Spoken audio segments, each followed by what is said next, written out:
Islamic speech میں آپ لوگوں کا خیر مقدم ہے۔ دین کے اہم اور ضروری مسائل سننے کے لیے ہمارے چینل سے جڑے رہیں۔ بہت کچھ بتانا اور سنانا ضروری ہے، اور اس سے زیادہ ایک دو باتیں اور عرض کر دوں۔ چلو، پردہ تو اتنا ہے کہ عورت کو پردہ کرنا چاہیے، بے پردگی سے فتنے پیدا ہوتے ہیں، اور جتنے فتنے پیدا ہوتے ہیں کبھی بھی بے پردگی کے بغیر نہیں ہوتے۔ اگر خدا نخواستہ کوئی لڑکا لڑکی ماں باپ کی اجازت کے بغیر جاتے ہیں تو کبھی بے پردگی کے بغیر نہیں جا سکتے، پہلے ان میں بے پردگی ہوئی ہوگی، اسی کے نتیجے میں لڑکا لڑکی ماں باپ کی مرضی کے بغیر چلے جاتے ہیں۔ یہ جتنے اس قسم کے فتنے ہیں وہ سب بے پردگی کی وجہ سے پیدا ہوتے ہیں۔ ایک بات اور عرض کر دوں، میک اپ، بناؤ سنگار عورت کی ضرورت ہے، عورت کے لیے جائز ہے، لیکن بناؤ سنگار صرف اپنے شوہر کو دکھانے کے لیے ہے، غیر محرم کو دکھانے کے لیے بناؤ سنگار جائز نہیں۔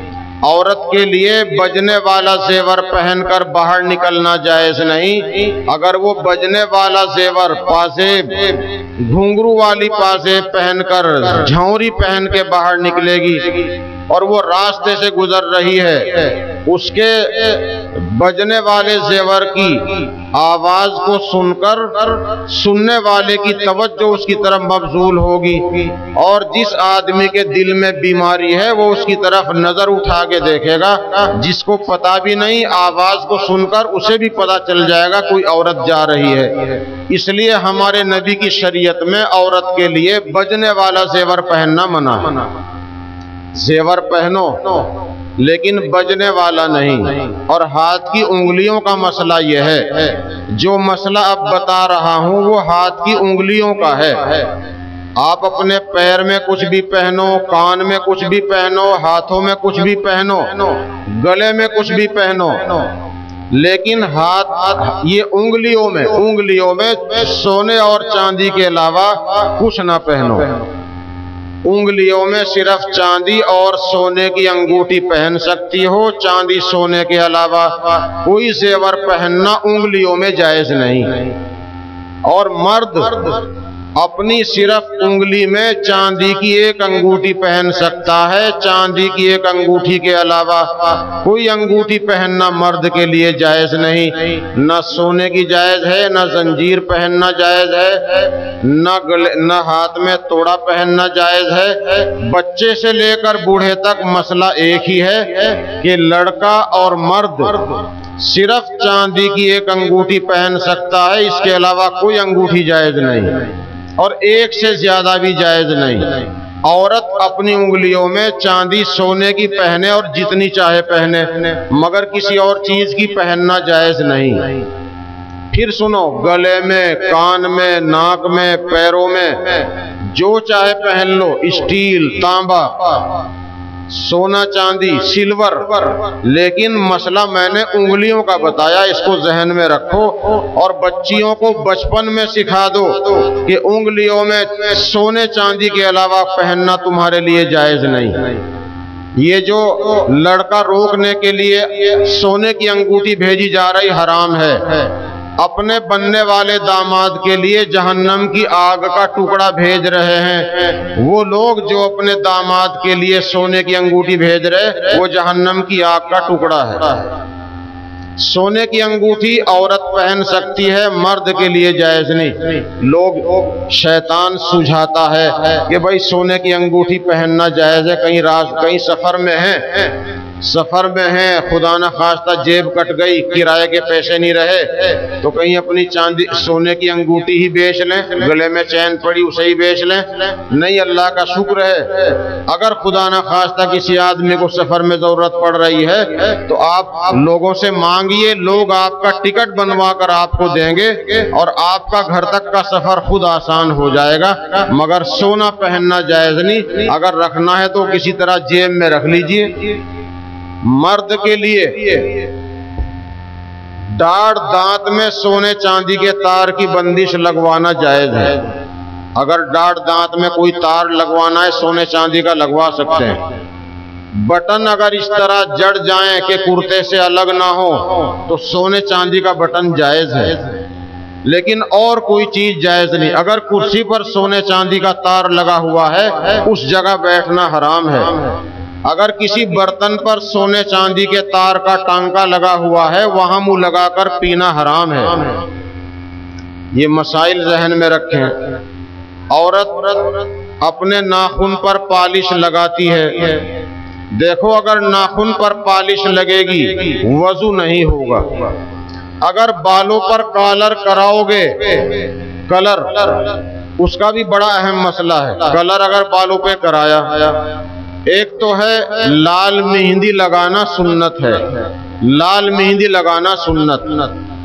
اگر مہندی کے علاوہ کوئی اور مسالہ ہے مہندی سے بنا دیا گیا ہے جسے آپ کلر کہتے ہو، تو اب یہ دیکھو کہ اس کلر کو بالوں پر کرنے کے بعد بال موٹے ہوتے ہیں یا نہیں۔ اگر بال موٹے ہو گئے تو سمجھو ناخن پالش کی طرح پالش چڑھ گئی، وضو کرو گے وضو نہیں ہوگا، غسل کرو گے غسل نہیں ہوگا۔ اس لیے ایسا کلر کرنا منع ہے کہ جس سے بال موٹے ہو جائیں۔ لیکن اگر کوئی کلر ایسا ہے کہ اس کا رنگ مہندی کے رنگ کی طرح ہے، پالش کی طرح نہیں، مہندی کے رنگ کی طرح ہے، بال موٹے نہیں ہوئے، تو لال کلر کی اجازت ہے۔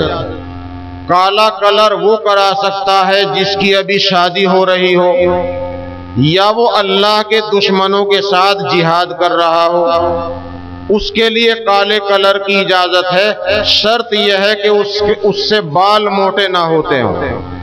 وجہ وہی، اگر بال موٹے ہو گئے تو جب مسا کرو گے مسا نہیں ہوگا، نہاؤ گے تو غسل نہیں ہوگا۔ لڑکیاں سمجھ لیں، اگر ہم نے ناخن پر پالش لگائی تو جب تک یہ پالش رہے گی وضو نہیں ہوگا، جب وضو نہیں ہوگا نماز نہیں ہوگی۔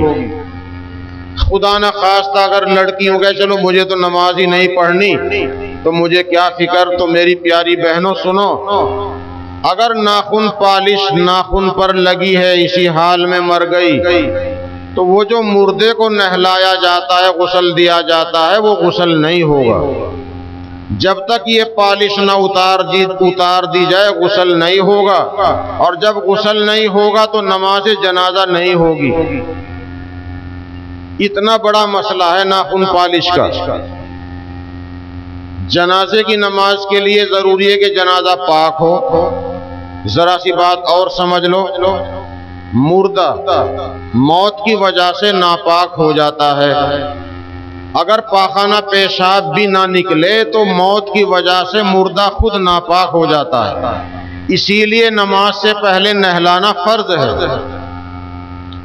روح نکلنے سے پہلے اس کے پاس قرآن پڑھا جاتا ہے، جیسا کہ آپ پڑھتے ہو یاسین شریف پڑھتے ہو تاکہ روح نکلنے میں آسانی ہو۔ لیکن سنو، غور سے سنو، جب روح نکل گئی اب اس کے پاس بیٹھ کر قرآن پاک پڑھنا جائز نہیں جب تک اسے غسل نہ دے دیں۔ اچھی طرح سمجھ لو، کبھی یوں کہو کہ پھر یاسین شریف کیوں پڑھی جاتی ہے؟ یاسین شریف پڑھی جاتی ہے روح نکلنے سے پہلے، اور جب روح نکل گئی مردہ ناپاک ہو گیا اس کے پاس بیٹھ کر قرآن پاک پڑھنا منع ہے جب تک اسے ہم غسل نہ دے دیں۔ غسل دینے کے بعد، کفن پہنانے کے بعد پھر قرآن وہاں پڑھا جا سکتا ہے۔ کلمہ درود تو اس کے پاس پڑھ سکتے ہو، روح نکلنے کے بعد غسل دینے سے پہلے کلمہ درود پڑھ سکتے ہو۔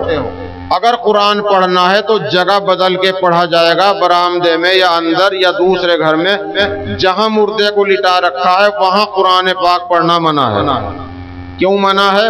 مردے کا بدن موت کی وجہ سے ناپاک ہو گیا۔ تو اگر ناخن پر پالش لگ رہی یا بالوں پر ایسا کلر کرا رکھا ہے کہ جس سے غسل نہیں ہوتا تو غسل نہیں ہوگا، جب غسل نہیں ہوگا جنازے کی نماز نہیں ہوگی۔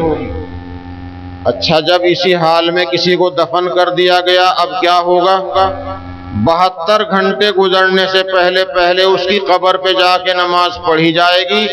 ایک مسلمان نے بھی جا کر قبر پہ نماز پڑھ لی، جب تک لاش پھولی پھٹی نہیں تقریباً 72 گھنٹے کا اندازہ ہے۔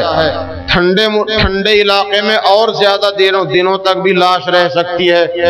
جب تک وہ لاش قبر میں جوں کی توں ہے تو کسی ایک آدمی کو جا کر قبر پہ نماز پڑھنی پڑے گی تو یہ فرض ادا ہوگا، کیونکہ اس کا تو غسل نہیں ہوا تھا۔ جب غسل نہیں ہوا نماز نہیں ہوئی، تو سمجھو بغیر نماز کے دفن کیا گیا ہے۔ اب یہ نماز قبر پہ پڑھنی پڑے گی تو یہ فرض ادا ہوگا۔ یہ ناخن پالش کا مسئلہ تو اتنا اہم ہے۔ ایک ہوتی ہے ہونٹوں کی سرخی۔ ہونٹوں پر سرخی لگانا عورت کے لیے جائز ہے، مگر ایسی سرخی لگائے جو پاک ہو، اپنے گھر تیار کی ہو یا جس کے پاک ہونے کا یقین ہو۔ اور یہ سرخی میک اپ کے درجے میں ہے۔ میک اپ صرف اپنے گھر کے لیے ہے، غیروں کو دکھانے کے لیے نہیں۔ بعض سرخیاں بازار میں ایسی مل رہی ہیں کہ ان میں خنزیر کی چربی ہے۔ خنزیر کی چربی والی سرخی لگانا جائز نہیں۔ خنزیر کی چربی کیوں ہے؟ ہر چکنائی آدمی کے بدن کی گرمی پر باقی نہیں رہتی۔ آدمی کے بدن کی گرمی سے ہر چربی پگھل جاتی ہے۔ آپ گھی وغیرہ مل کے دیکھیں، بدن کی گرمی سے چربی پگھل جاتی ہے، مگر خنزیر کی چربی میں اللہ نے ایسی تاثیر رکھی ہے وہ آدمی کے بدن کی گرمی سے پگھلتی نہیں۔ اسی لیے ہونٹوں پر لگائی جانے والی کچھ سرخیاں ایسی ہیں کہ جن میں اس کی چربی کو ملایا جاتا ہے۔ ہماری مائیں بہنیں اس کا بھی خیال رکھیں۔ دیکھو اللہ نے خنزیر کا بال ناپاک بنایا ہے، لیکن اس کو بھی بے فائدہ پیدا نہیں کیا۔ 500-700 سال پہلے اس کے بالوں سے جوتیاں بنتی تھی۔ آج جو موچی تاگا مضبوط کر کے جوتیاں سلتا ہے، پہلے خنزیر کے بالوں سے جوتیاں سلی جاتی تھی۔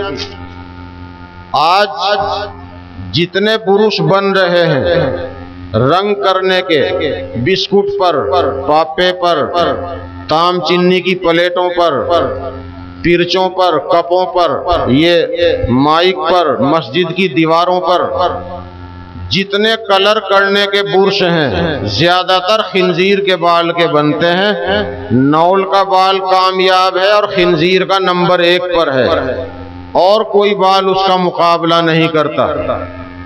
اب سوال پیدا ہوا تو کیا یہ ساری چیزیں ناپاک ہیں؟ برتن بھی ناپاک، مسجد کی دیوار بھی ناپاک۔ جب تک وہ چیز گیلی رہے گی تو ناپاک ہے، جب سوکھ گئی اب کہیں گے پاک ہو گئی، یا بال ٹوٹ کر لگا رہ گیا تو وہ چیز ناپاک رہے گی۔ اگر بال نہیں لگا رہا اور وہ چیز سوکھ گئی اب اس پر پاکی کا حکم لگایا جائے گا۔ مجھے تو یہ سمجھانا تھا کہ اس کا بال ناپاک ہے، مگر اللہ نے بے فائدہ پیدا نہیں کیا۔ ایک صفت اس کے اندر ہے، اس کی طرف دیکھنا بھی اچھا نہیں، اس کی طرف قصدن دیکھنا بھی اچھا نہیں، مگر ایک صفت اس میں اچھی ہے، وہ صبح کو جلدی اٹھتا ہے، اپنی روزی کے لیے جلدی اٹھ کر اور راستوں میں گلی کوچوں میں پھرنے لگتا ہے۔ انسانوں کو چاہیے، مسلمانوں کو چاہیے کہ وہ نصیحت حاصل کریں، چاہے نصیحت کہیں سے ملے۔ ہم بھی سویرا اٹھا کریں، نماز کی پابندی کریں، اور نماز پڑھ کر ناشتہ جلدی کر کے حلال روزی کمانے کے واسطے نکلیں۔ ہمارے نبی نے فرمایا کہ میری امت کے لیے صبح کے ٹائم میں اللہ نے بڑی برکت رکھی ہے، تو جو ہمارے بھائی صبح سویرے اٹھ کر نماز پڑھ کے کمانے کے واسطے جائیں گے انشاءاللہ برکت پائیں گے۔ اگر نماز نہیں پڑھیں گے کاہل بن جائیں گے، شیطان کان میں پیشاب کرے گا، کبھی ناک میں پیشاب کرے گا، آدمی سست بن جائے گا، نماز نہیں پڑھے گا، دیر سے اٹھے گا، کاروبار پر بھی دیر سے جائے گا، اور جو کمائے گا برکت نہیں ہوگی۔ اللہ توفیق عطا فرمائے۔ کچھ باتیں میں نے عورتوں کے لیے بھی کہنا ضروری سمجھا، اللہ آئندہ توفیق دے گا انشاءاللہ، پھر اور بات ہو جائے گی۔ اب ہمارے مہمان مولانا آصف علی صاحب موجود ہیں، وہ بیان کریں گے، آپ حضرات سنیں۔